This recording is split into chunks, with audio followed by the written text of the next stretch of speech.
अतिवृष्टीमुळे नागपुरातील कळमेश्वरमध्ये संत्रा बागांचं मोठं नुकसान। नागपूरमधील नुकसानीची बावनकुळेंकडून पाहणी। 5 तारखेपर्यंत पंचनामा करण्याचे बावनकुळेंचे सर्व जिल्हाधिकाऱ्यांना आदेश।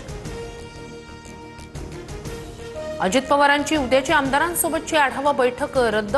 आमदारांनी आपापल्या नुकसानग्रस्त भागांमध्ये जाऊन मदत करावी, अजित पवारांच्या सूचना। बीडच्या आष्टी तालुक्यातील जोरदार पावसाचा सांगवी आष्टी परिसराला फटका। पुरात अडकलेल्या 13 शेतकऱ्यांना सुखरूप बाहेर काढलं। अंबाजोगाईत रेणा नदीच्या पुरामुळे सोयाबीन पिकांचं मोठं नुकसान। नांदेडच्या गोदावरी नदीला पूर परिस्थिती कायम। नदीकाठच्या हजारो हेक्टरवर पाणी शिरलं। राहे गावाला पुराच्या पाण्याचा वेढा। जळगावच्या एरंडोल तालुक्यातील अंजनी नदीला पूर। एरंडोल शहराचा इतर गावांसोबतचा संपर्क तुटला। एरंडोल येवला हायवेवरील वाहतूक प्रशासनाकडून बंद। खरीप पिकांचं मोठ्या प्रमाणात नुकसान।